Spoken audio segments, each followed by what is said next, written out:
the first thing is literally to stop and to be self-aware, be aware of what is happening, like be aware of your body, look at your surroundings, like, being aware of your surroundings, breathe deeply, a few deep breath, and say it out loud. I am safe. My life, it's not in danger.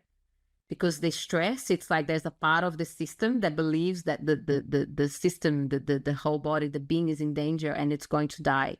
So it's like knowing that you're safe, looking at your surroundings and breathing, and then it's a really powerful process.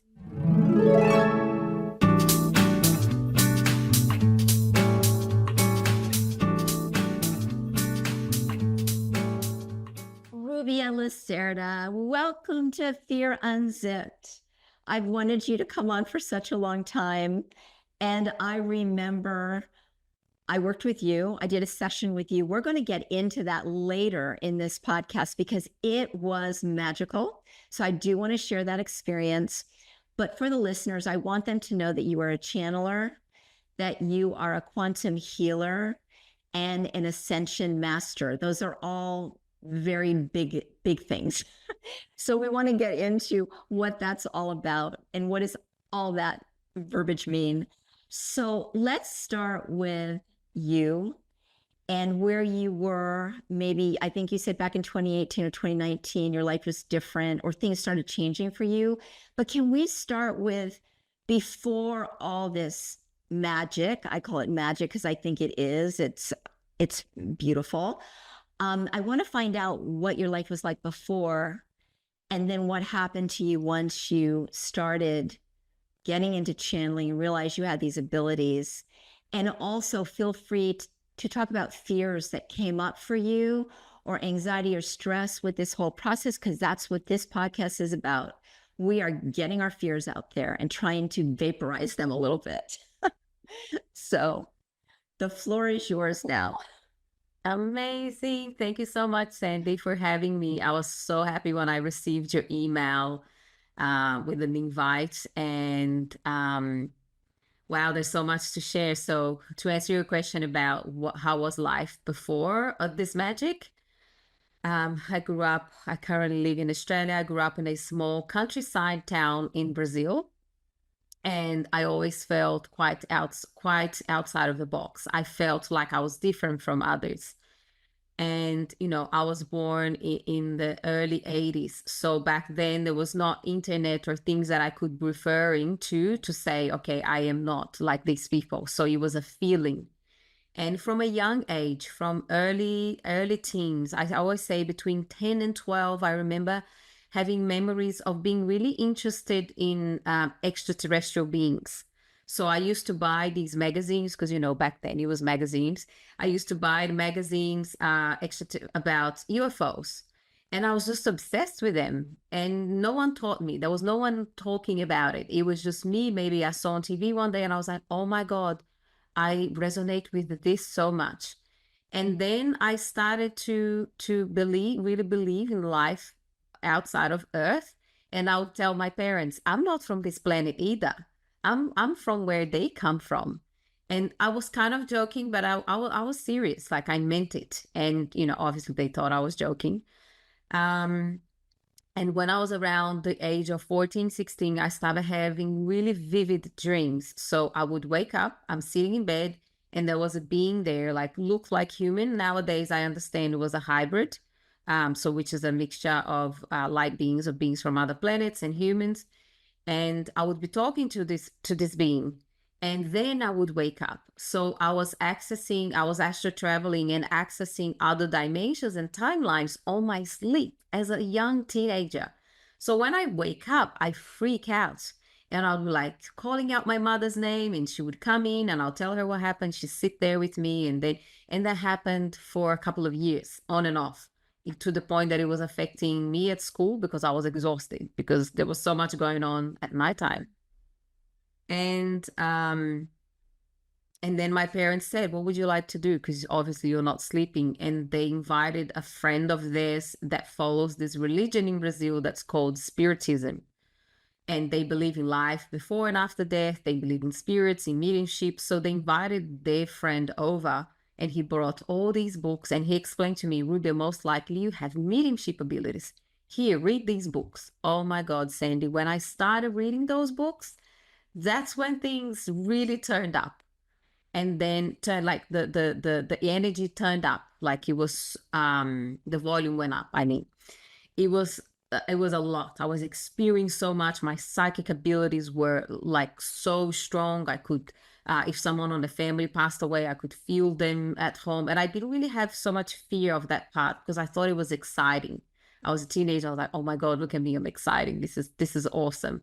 So I started going to the Spiritist house, which is the religious place, to try and practice my mediumship, but I couldn't because there was too much going on in my life. I was partying every weekend. So, you know, it was just, I'm glad because it was for my protection. And then life just happened. You can't really talk about that stuff, even though that the religion in Brazil, Spiritism, there's a lot of, how do you say, resistance. So if people that have other religions, they don't like it. They say that they're dealing with things that they shouldn't and can't talk about spirits. So even my mother said, look, just don't tell many people about this. So life happened and I kind of put that to the side. I went to university, then I came to Australia. I stayed here. I wanted to make a life here. I wanted to, you know, work for the government. I wanted to have a nice, well-paid job. And I did that. And I for years, and I was miserable. So in 2015, it's when I started studying. It was really scary. For many, many years, I said, what am I going to do? And, you know, there was so much fear of taking action outside of my comfort zone. But life wasn't changing. And when I had the surgery, and when I was recovering from surgery, because I had the anesthetic, I feel like it really brings your energy down. When I was recovering from that surgery in 2015 in Brazil, I remember thinking, I was on holidays there for that surgery. I remember thinking, when I go back to Australia, I am not going back to the same life. So that's when I came back and I went part-time at my job. And that was super scary. Everyone is saying, are you crazy? Why would you do that? Like, don't do that. But I didn't care because I was so tired of it. And recovering from that surgery was when I really felt it. I really felt it low. And I said, I cannot live this life anymore. So yes, there was fear, but the desire to live a different life, a fulfilled life, was bigger than the fear. So it doesn't mean that the fear wasn't there, but the desire to do something different was bigger. And yeah, so long story short, I did all these courses, healing courses, counseling, and you name it, I did it. I met so many people, weekend courses, 1.5 courses. And in 2018 is when I quit my job with no money saved. Like, I was a little bit crazy. Don't recommend. And to start doing this full time. And I went to Brazil and I started seeing clients there. I was like a holistic counselor and a pranic healer. So I still kept myself in more of a normal box. Like, I wasn't saying I was a channeler because back then there's no way I would even speak about it. And so that's the first side of the story. Now I enter into the story where the channeling came. But I want to ask, does that answer your question? Yes, it does. And also, I've heard when you go into anesthesia, so if I have to have anesthesia for some reason, I always have an intention before I go in, and I talk to my spirit guides and I say, this is a time, you know, because you're in a space that you're just floating somewhere else. And I always say, is there something that you want to share with me? Because I think I've heard a lot of people get lots of information once they go have anesthesia and come out of it and they have life changes. So it sounds like that's something that happened to you. Yes, and it wasn't cautious because I wasn't asking. I just said, please help me and protect me, and help me that everything's going to be okay and I'm going to come out on the other side well, and there won't be any complications. So I was really connecting with my guides and I was praying, but I wasn't as consciously aware of this world as I am now. So there was a prayer. And then when all the downloads that I use the word now, I didn't even used to use the word download back then, came after the surgery when I was recovering, of 100%, it was my guides talking to me. It was that for me, the process of healing and receiving information to change my life was more when I was recovering and when the anesthesia was leaving my body, and I was actually quite depressed.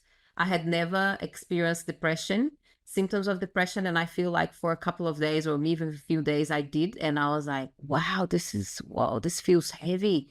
But that heaviness made me almost had some sort of like life crisis where I started to look at my life and say, this is okay, this is not okay, this needs to change. Yeah. So you realized there was a flashlight on you that said, okay, this isn't working. We need to do something else. And so then what happened? You decided you were going to quit your job. And also, what happened when you were talking to your family and friends and colleagues and sharing what you were going to be doing? Was there a backlash from that? Did they think it was strange, or did they support you?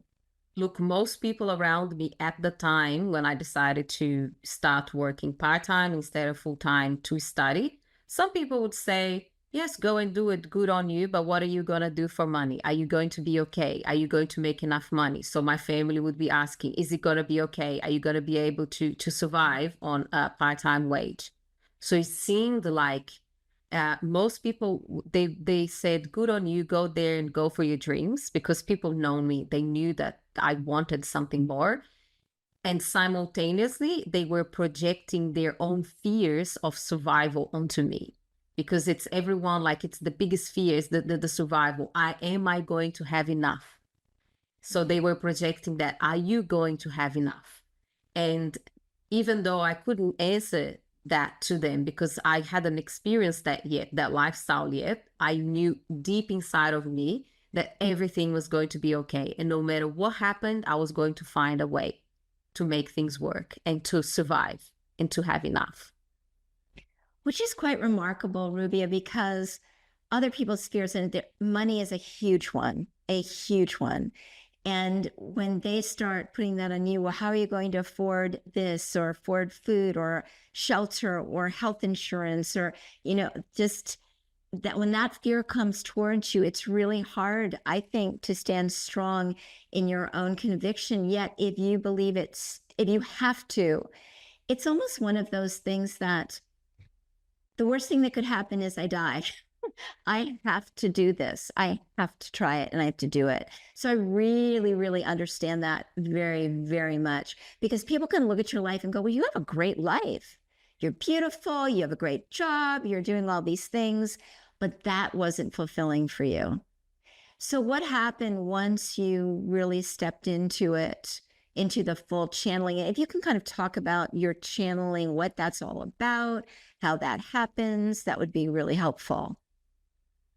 Great. So throughout my whole life, I knew I had abilities to connect with beings from other dimensions. But back until I started, before 2018, it would be like my spirit guides, Amazonian indigenous beings that I could feel like my ancestors.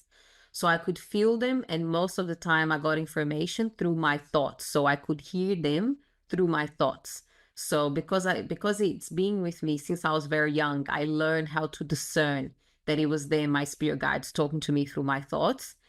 And then what happened as I started to change my life? So in 2015, as I started to study, I noticed that I was becoming more sensitive.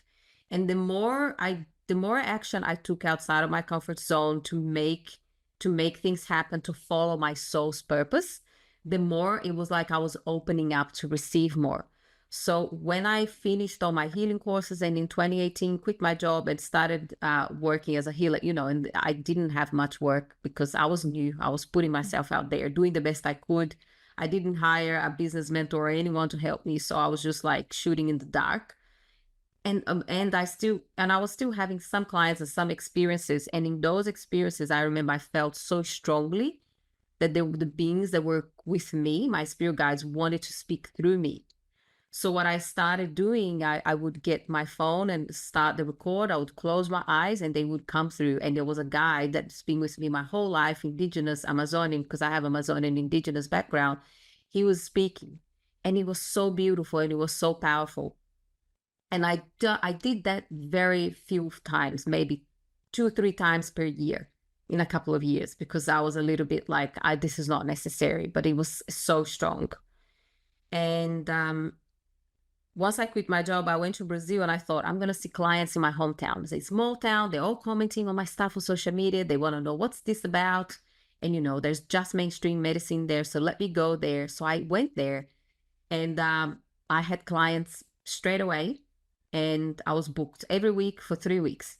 For 3 months. So it was a fantastic experience. And I was doing pranic healing and counseling with them. So they would lie on the massage table so that I could do pranic healing, which is very similar to Reiki. So you work on people's chakras, you clear the chakras, and I was doing these movements around people's chakras for about 30 minutes to an hour. And as you can see, I love talking. So when I was doing that, I remember thinking, gosh, I can't do this forever. This is a bit boring. And these people were getting incredible results from those sessions. But then a month later, they were back because it was all back. I was like, okay, what is going on here? So in one of those healing sessions where I'm having these thoughts, okay, I really need to change this. What is it that I want to transform this into? I love healing, but this is not it.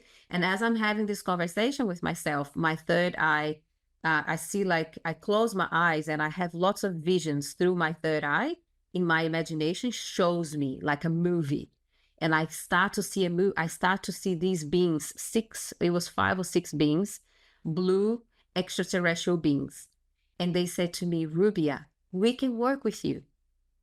And we can show you something that's going to feel a lot more soul aligned for you. And I remember thinking, please go away. I cannot tell people from a small countryside town in Brazil, religious town, that I'm seeing extraterrestrial beings. So thank you, but go away. And in the next, this was end of 2018, a year and a half later in 2020, when it was all happening, in 2020, madness was happening in the world. And I ended up coming back to Australia after 3 months, ended up getting a job again. So I went back to working full time because obviously my mission business wasn't going well. And I was so disappointed. Why it's not working for me? Like, I was in so much victim mentality and like, why didn't it work? I came here to help and it's not working for me. Obviously, I had a lot to learn. And I went back to work. And then 2020 happened, and I remember, and I had an experience, a meditation shamanic experience where I saw the Arcturians and I saw Jesus and I saw different beautiful beings where they said, Rubia, it's time. So when I came out of that experience, I remember thinking, if there is a year that I'm going to come out of the extraterrestrial, of the galactic closet, 2020 is the year. Because there was so much happening in the world. And I remember thinking, I literally thought, because there was so much fear, what would my family think? Would there be a backlash because everyone knows everyone in my hometown? I had so much fear. But I remember thinking, if the world ends in 6 months, because it felt like the world was ending, lockdowns everywhere. In Australia, you couldn't leave, you couldn't come back. I lost my job. You couldn't get a job, and unless you followed certain criteria with vaccinations, etc. And I remember thinking, okay, if the world ends in 6 months, will I die happy? Will I be happy and fulfilled? Absolutely not. So I want to live my life like I'm going to die in 6 months, and I just went for it. That changed everything. Because then I really sat with that. I said, and sometimes if something's going on, I stop and I really sit with it. Wow, this could be my last day on earth. Am I living life to its fullest? Am I smiling enough? Am I taking risks enough? Am I going for my dreams enough?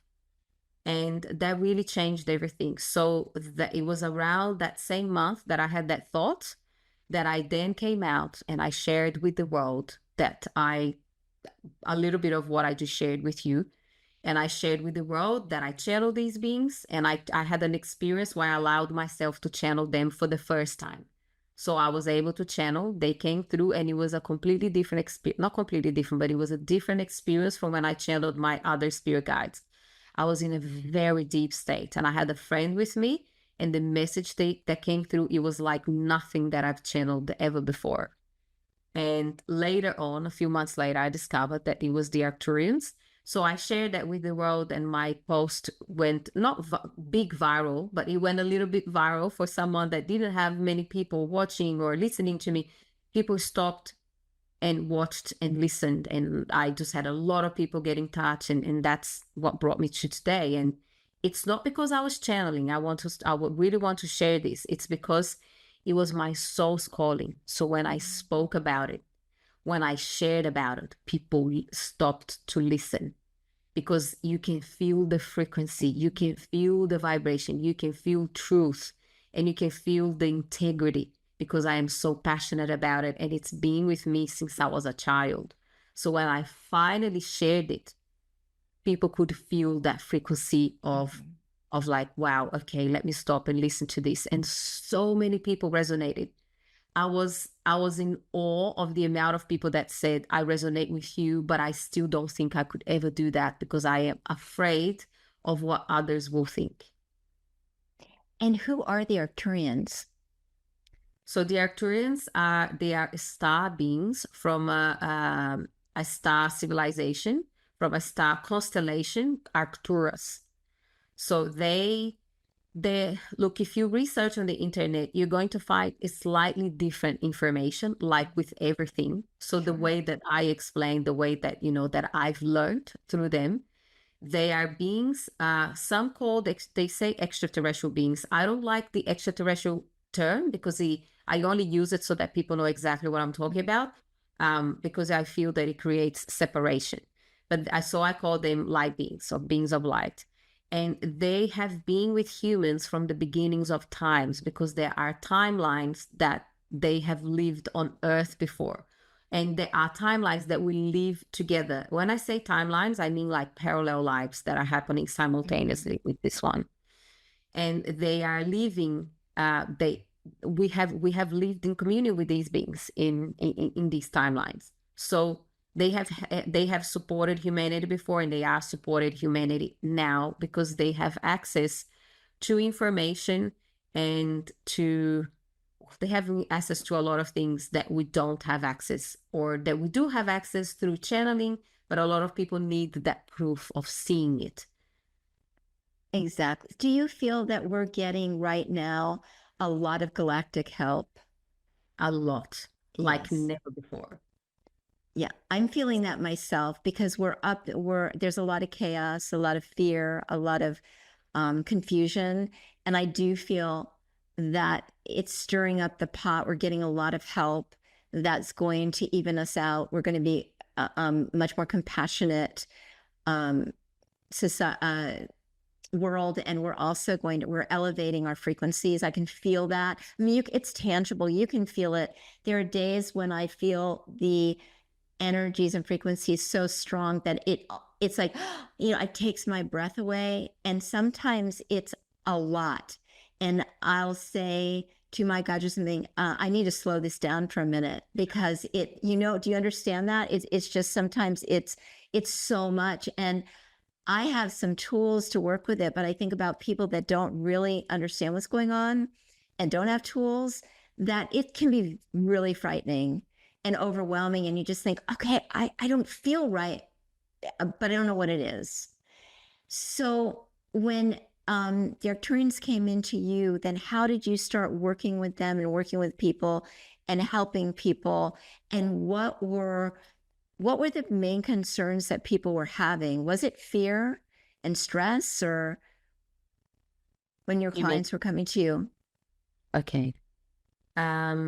So when the Arcturians came through, and I shared publicly, and I said, okay, I can see that this is my passion, and people love this. But because I had no idea how to package this and offer to the world, for maybe a month, I was offering like free starseed activations, and I was fried. And I realized that it just wasn't in alignment. And then so many synchronistic happens that it's incredible.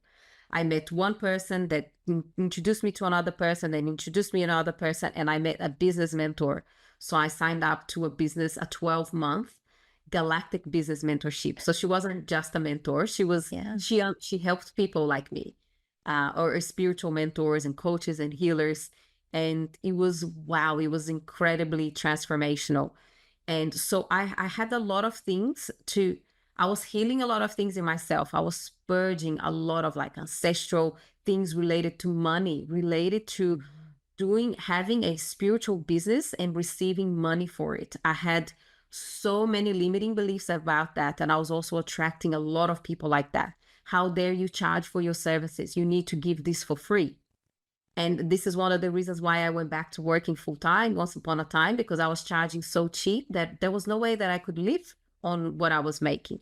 But because of these beliefs, so actually I had to work really hard to change my relationship with money and abundance, and to heal so many scarcity templates and programs that were ancestral from my parents, from being Brazilian, from, you know, from being in the third world. Wow, there was so much stuff. And initially when I started, because it changes as I shift and change, the people that come to work with me change as well. So when I first started, people were coming, a lot of people, and full transparency, a lot of people that would come and talk to the Arcturians when I was channeling them, because I was channeling them, I was charging quite a low amount. So you attract like a lot of people that just want answers. They want to know their future. They want to know exactly what to do. And they want to know that everything is going to be okay. So I was attracting a lot of people like that, people that kind of wanted like a magic pill and a quick fix. And it was quite challenging, because the Arcturians would say, we are not here to tell you the answers. We are here to show you what is it that you need to work on, so that you can become the version of you that is then going to attract that which you're calling in. So this is not about giving you a quick fix. And now I have like triple or quadruple the price of that session, because now the people that come and have a session with the Arcturians is fully like, they're fully in full alignment, and they just want to expand their mission and themselves even more. So that I learned. So now when that's how people have those sessions now. So I feel like, also, of course, not just that, a lot of people, yes, there was fear. Rubia, oh my God, I resonate with you so much. I want to do similar work. I want to share my gifts with the world, but I'm so scared. I'm so scared. And my intuition tells me, like, it just blocks me, it stops me, things aren't going to be okay. And this is something that I want to touch on, that this is so important when it comes to fear and intuition. It's something that I teach a lot now. And I feel like, you could really resonate with this, talking about fear, is that a lot of the times the intuitive nudges that we feel, it's not our intuition. If it's coming from fear, it's actually a defense mechanism. And because our nervous system may be dysregulated because of trauma that may have happened in childhood. And when I say trauma, it can literally be a parent screaming with you and that create a trauma. It doesn't have to be anything huge. And it can be also ancestral. We all have it, no exceptions, or maybe a very minor, tiny exception of humans. And that will create us, and then our intuition and our fear patterns, they get enmeshed.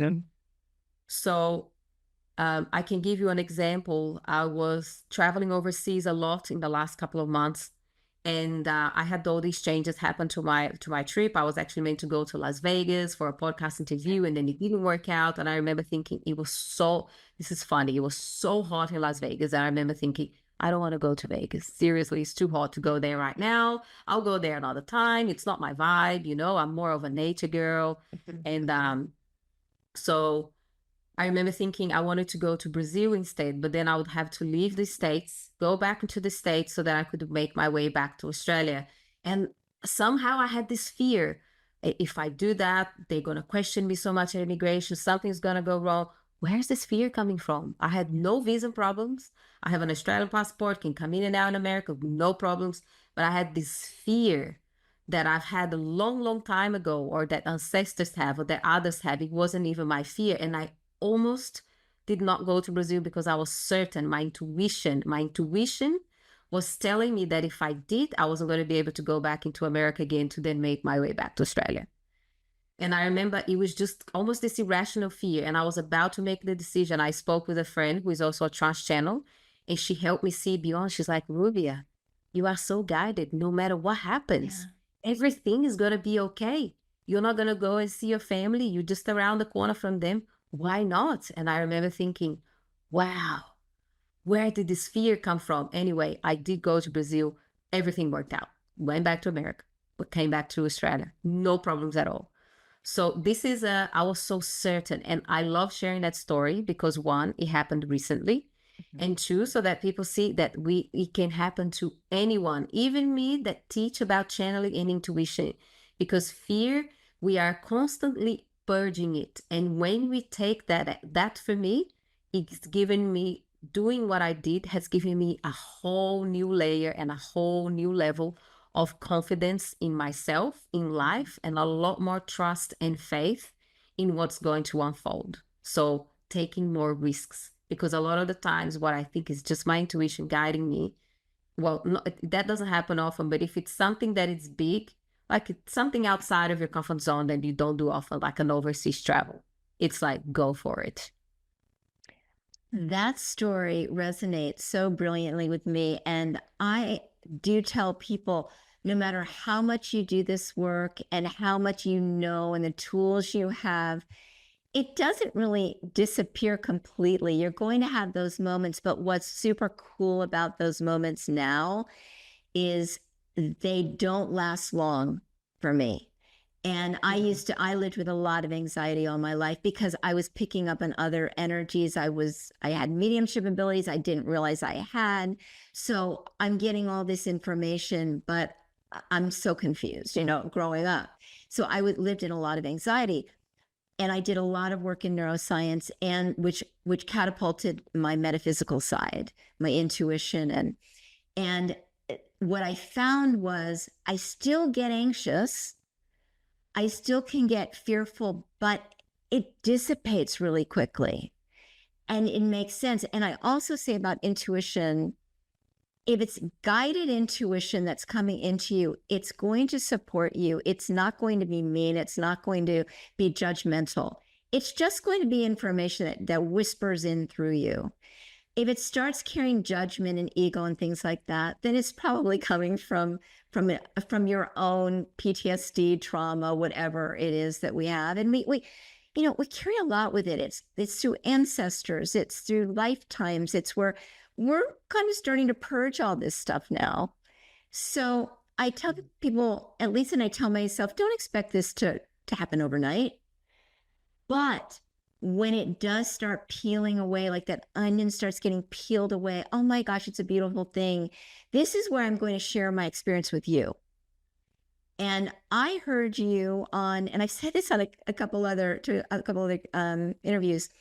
I heard you on a podcast, and I was not doing readings. I wasn't doing anything like that for years and years and years, because I did find there were a lot of charlatans out there, and they created more fear and more questions in me that I thought, I'm not doing this to myself. But I heard you, and there was something about you I just really liked. I had no idea who the Arcturians were.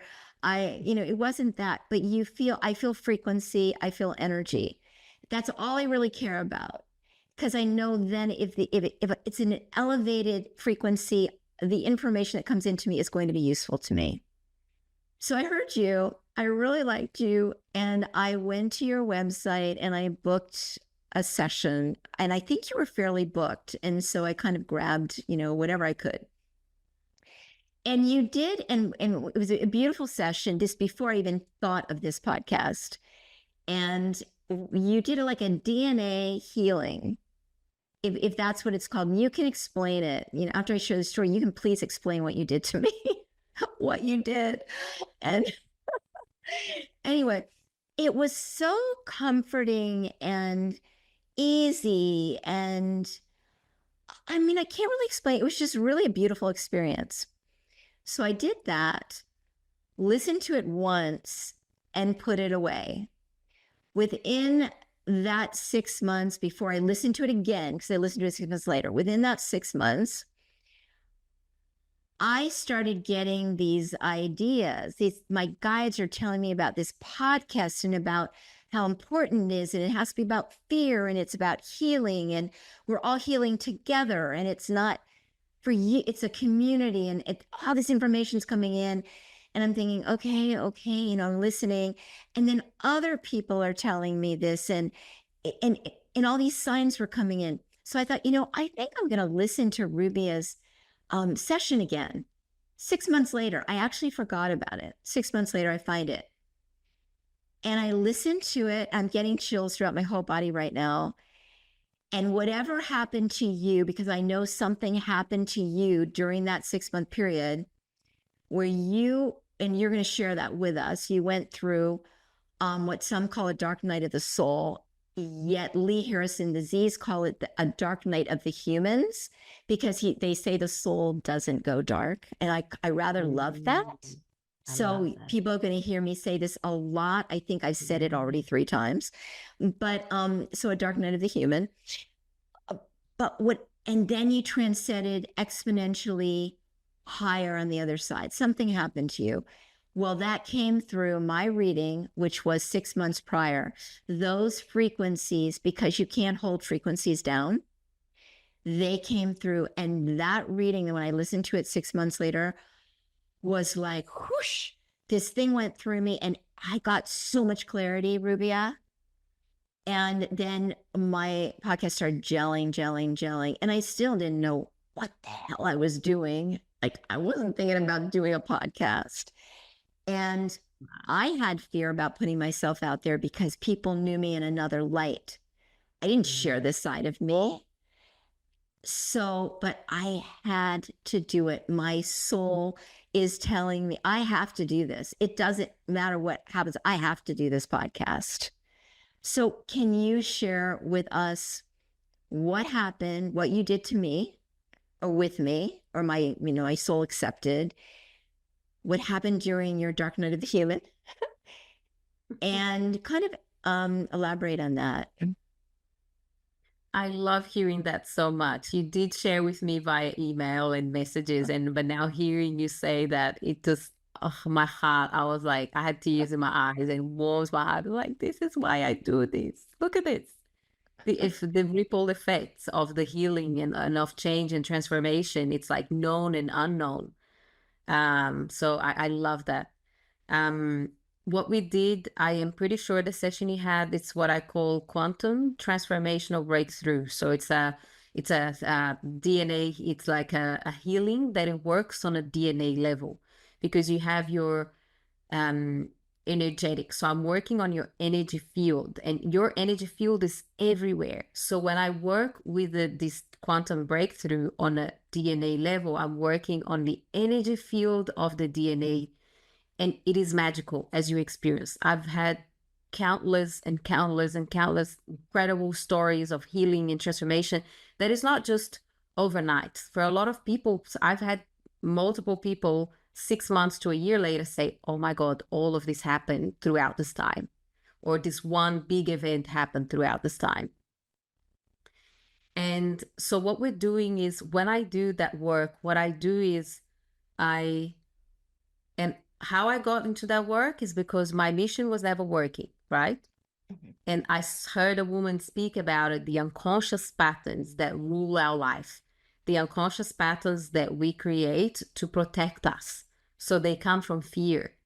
And for me, there was a lot of scarcity. If I make money on a spiritual business, people are going to judge me. No one will like me, and I'm going to die alone. That was the unconscious belief, the core belief on an unconscious level. I wasn't thinking that on my day-to-day life. But when I had the session with her, we discovered all of these unconscious patterns that I picked up from childhood, from childhood trauma, but also that I got from my family members, from ancestral fear. And sometimes a lot of people get what I'm explaining, but some people are a bit shocked, like, what do you mean? Like, but that's what it is. I explained what I'm explaining to you one day to a friend for about 30 minutes. And then in the end, he said, but what do I do so that I can make more money? I said, everything I just explained to you. So it's working on the patterns. Why? Because honestly, it's normal of the human to want something easier. And I have to say, from personal experience, some people, if for you, Sandi, for example, you probably work on yourself for a long, long time. You had mediumship abilities. You've done a lot of work already. So when someone like you has that session, you will have incredible transformation. Someone that's never worked on themselves, that just watches YouTube videos and say that they're spiritual, they can have results, but very minor. So much so that I've closed my calendar. I'm not taking sessions anymore, only by application, so that I can filter to see if I can actually serve them at the highest. So we're working on a DNA level, going back to answer your question, and we are finding the pattern. We want to find what it is, and then what I did, like I start to change that pattern, and I bring through what I call downloads. So I ask you permission to remove certain patterns from your field, from your DNA, and to download instead patterns that are more in alignment. For example, do you remove the belief I am unworthy and download instead the belief I am worthy. And as I said, the belief, it's on an unconscious level, because most of us feel worthy and think we're worthy. But when you check on an unconscious level, we don't. And that's, Carl Jung that said, until you make your unconscious conscious, it will rule your life, and you call it fate. And basically that phrase, that sentence from Carl Jung describes the work that I do. I make the conscious conscious, so that you can then create your soul aligned reality. Because until then, what you're doing, you're creating your reality based on a number of unconscious fears that you don't even know that are there. When you worked on me and you asked me those questions, some of them aligned with me right away, and some of them I would say, you say, is it okay if I download this? I'd say yes, but you'd say, okay, so what's holding you back? Because you could feel, and there was something inside of me that would not completely allow it to come through. And then we'd work on that, and then I'd get to a point, and I could feel it myself. And then we'd work on it, and finally I would allow it through. While I'm listening to you, I'm going to re-listen to that session again. I just heard, it's time for me to actually re-listen to that session again, because there's so much more is going to come out of it too. Wow. So what happened to you when you went, after you did the reading for me? It wasn't long after you went through your own dark night. Yeah, so things are going well. I could feel like I would get nudges from my intuition to change my life, maybe go out there more, maybe find a boyfriend, make more friends, because I was very like mission online, and that's it. Everything was going really well. My programs were selling out. I had lots of clients featuring your podcast, and I was so happy because I had been trying to make that work for so long, and I never knew if it was going to work. But I could my intuition was like, Rubia, go out there and meet people. Go out there and be with people in real, like in face to face. And I went and participated of a plant medicine, like a psychedelic ceremony. They really needed at the time I went, because I was like, okay, I want more. Let's expand more. And my intention was how can I serve humanity at the highest? That's my purpose for this today. But I just like to make a note. I don't recommend the use of psychedelics. I'm speaking about them, so I always like to say that, because I almost died. So yeah, it can be quite dangerous. Can be life-changing and also dangerous. Can change your life, also kill you. And after that, a week later, I had literally a mental breakdown. Like because I didn't integrate properly. I was in front of my computer a lot. I was going out in nature and integrated, like a pretty powerful journey ceremony. And when that happened, I remember I was for a couple of days, I felt so awful, like all sorts of awful that you can imagine. And then a couple of days later, I started to feel better. But when I started to feel better, something got triggered. I had some sort of, like, some people speak, there's multiple names for it out there, some sort of Kundalini awakening, which happens when your Kundalini is awakened, everything is open and raw. And I could feel everything. I could hear everything. I knew everything, but it wasn't nice. It felt a little bit scary. It was like I was too open. I couldn't really go anywhere. Like I was sensitive. I was hypersensitive to noises, to like I would look at somebody, I could feel everything they were going through. It was just like outside of the norm. And that went on. And then that really scared me.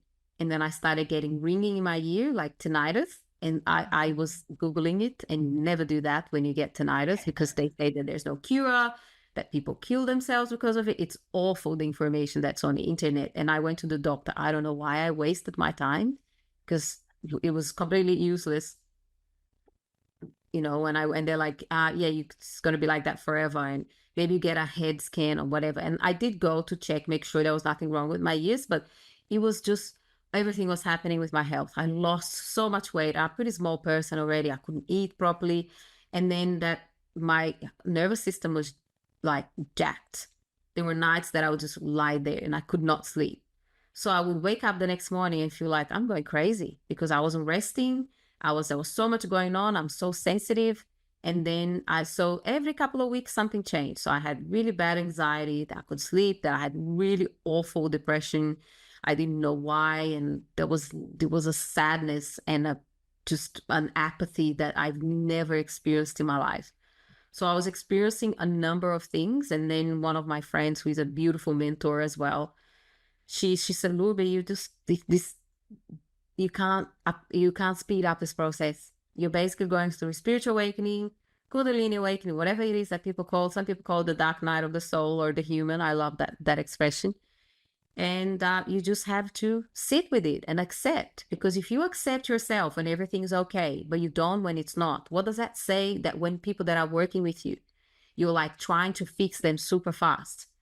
And you're not accepting them either, because you're not accepting that part of yourself. So it was a huge lesson of accepting myself exactly where I was without trying to fix it.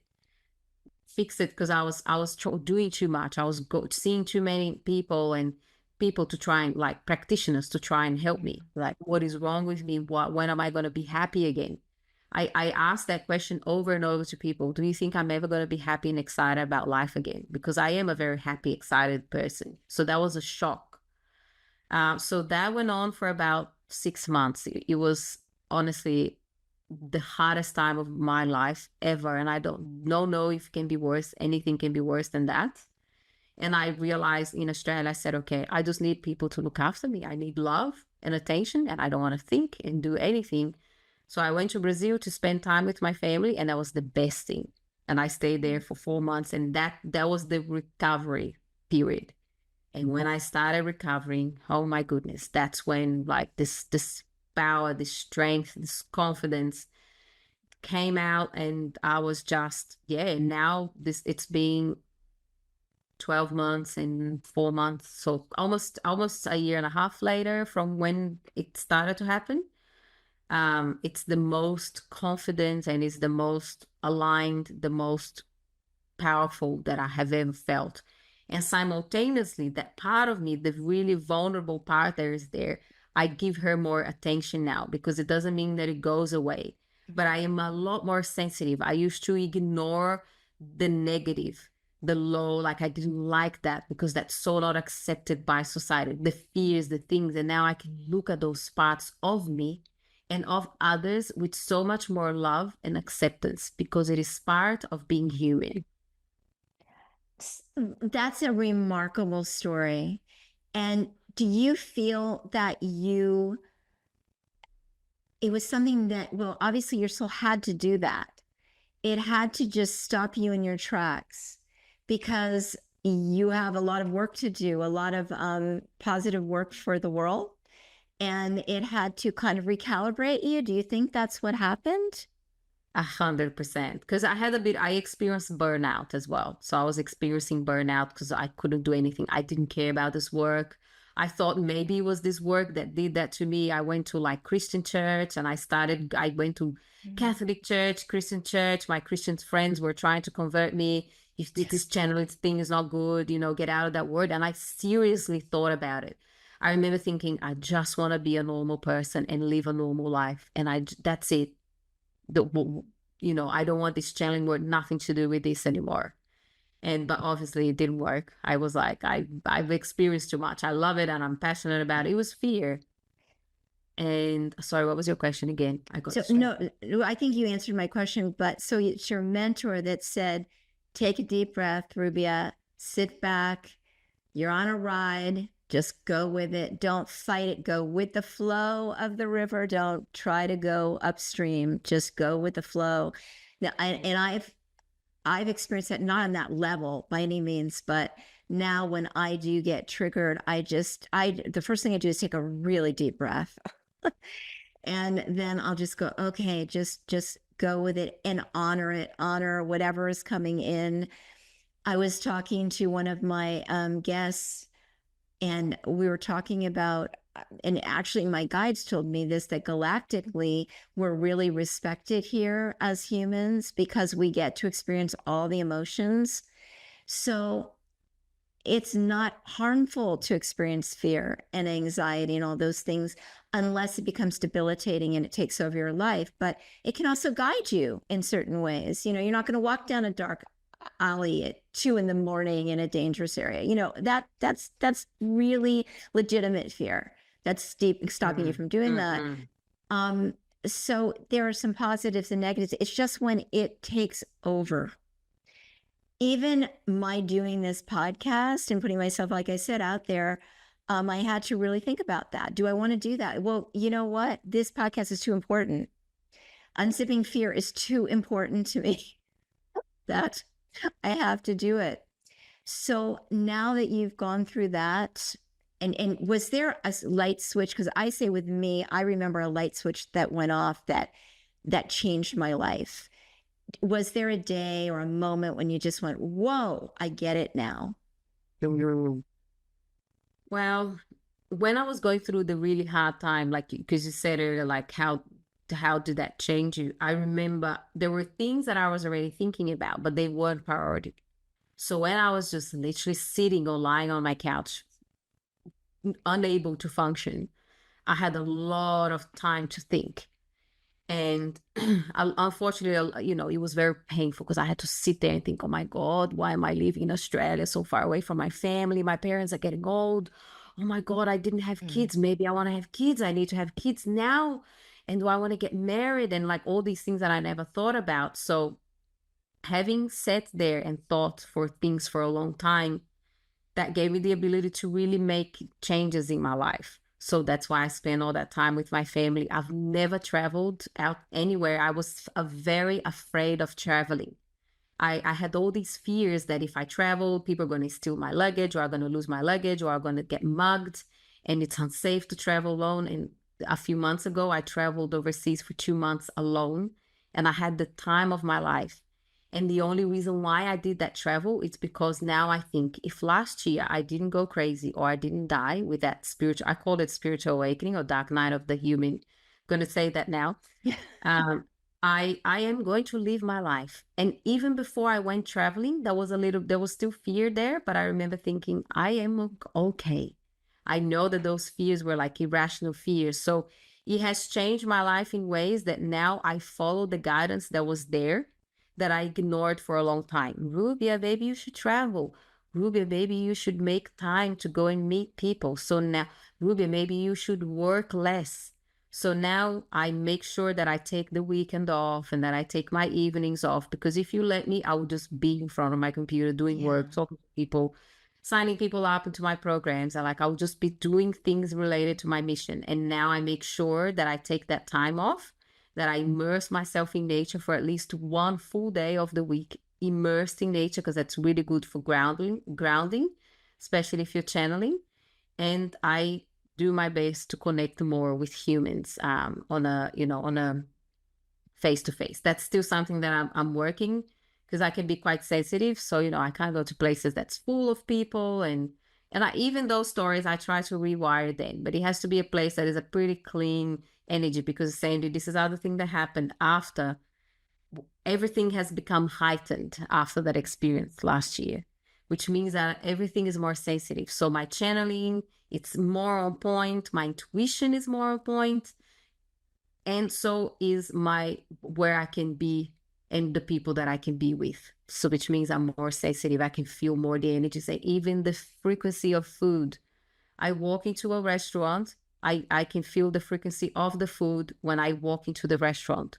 And sometimes my body, it's like, no, don't you dare leave.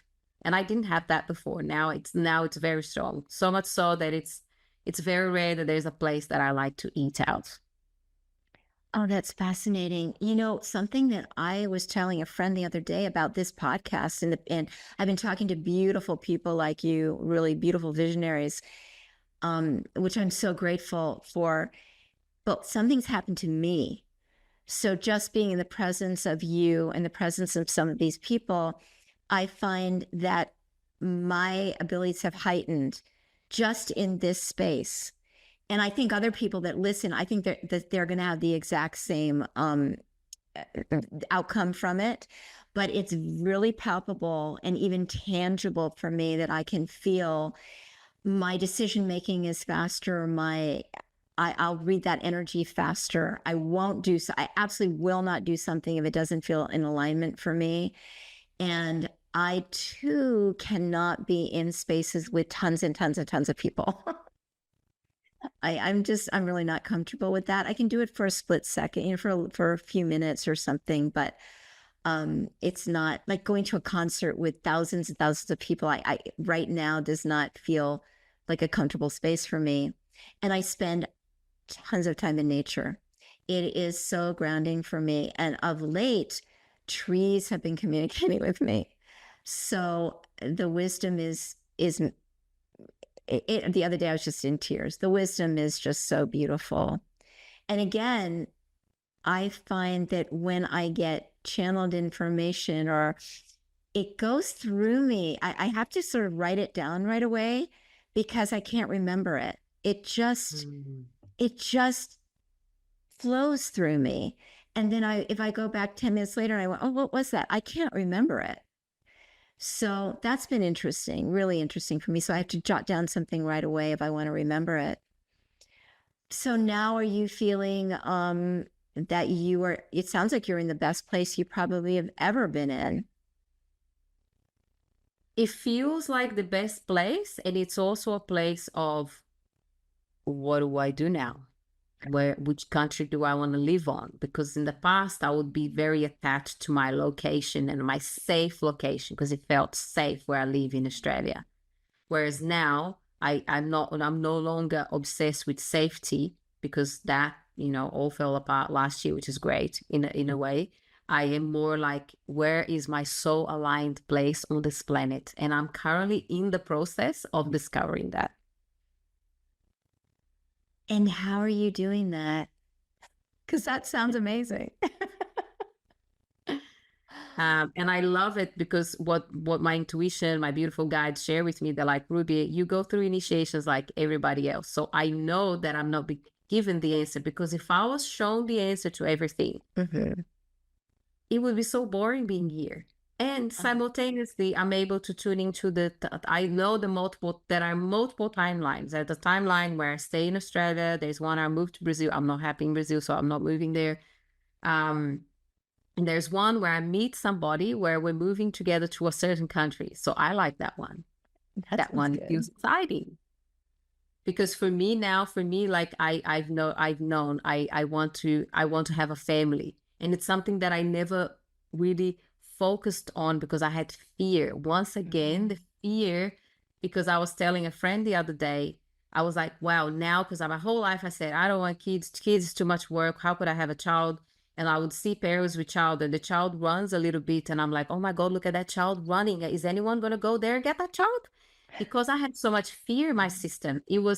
I had to deal with my fear of keeping myself safe. I didn't have the nervous system to have a child and keep them safe as well. Whereas now I have. So because I've healed my nervous system and all this fear that I had in my system, now I have different values and I have different things that I want to create in my life. So that timeline that I was without that spiritual awakening, I was probably going to be a single cat lady forever. And honestly, cat, because I love cat and I do have a cat. And whereas now I'm like, I want a family. I want to meet a life partner and to potentially have a family. So that is that's where I'm at now. And that's not something I've actually shared publicly before. And life is exciting. Yeah. That's beautiful. And now you've opened yourself up for the possibility of that, because before you had kind of a stop sign and that couldn't come in. So now it sounds like it's just going to flow right into you. Oh my gosh, that's beautiful. It really is beautiful. Well, we're at the end here. This went by really fast, as I knew that it would. I'm going to ask you a few questions that I ask everybody, and then please share where people can find you, how they can contact you. And so are you ready for the questions, Rubia? So the first one, it's an interesting question to ask in this podcast. But the question is there something you would love to do, but fear is holding you back? Oh, great question. Gosh, I'm usually with those questions. I'm like, oh my God, there's so many places. Where do I go? Where do I go? I feel like maybe be more, okay, there is one good one. Be more outspoken on publicly. So on social media, on my website, and there's a little bit of fear that holds me back because of people's backlash. And not even people that aren't into this world, spiritual people. Usually spiritual people backlash, unfortunately, is the worst because they can be so mean. They can call you false light. They can call you like you're making this up, or how dare you charge this much. So like that has held me back a little bit. And I haven't shared. I understand that, Rubia, because I feel that here, putting yourself out publicly and people are going to say all kinds of things. And I want this to be a loving space. It's not a space for that at all. What's your number one go-to strategy if you're feeling stressed that you could do now that we can share with listeners? That's something that they can do that can help them out of a state of maybe stress at the moment.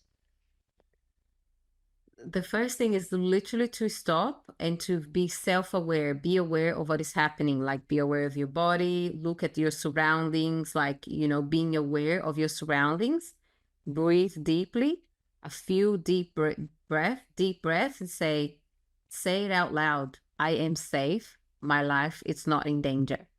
Because the stress, it's like there's a part of the system that believes that the system, the whole body, the being is in danger and it's going to die. So it's like knowing that you're safe, looking at your surroundings and breathing, and then it's a really powerful process.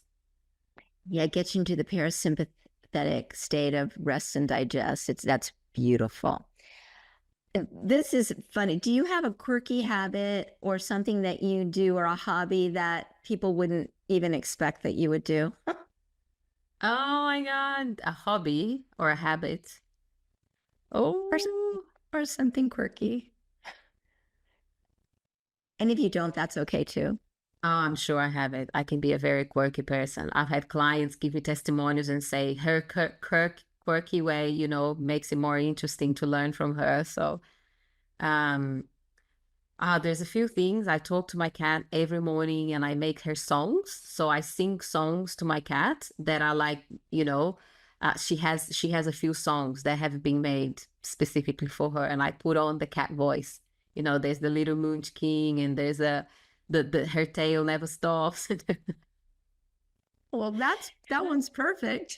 I know, and I just I have conversations with her, and she talks back. Like she's very, very cute. I love her so much. If you follow me on social media, sometimes I post stories of her on social media. So yeah, it's the conversations and songs with my cat. It's wonderful. What do you think our purpose is on this planet? I feel like our purpose on the planet, being a fractal of creator, is to come here and be creative beings. So to create, and to create based on what calls us, but based on the passion of our heart and the calling of our soul. And I feel like that's the biggest purpose of creation, is to create. Yeah. Sounds spot on to me. What do you consider a successful life? A successful life is a life where you are surrounded by people that you love and that you love them.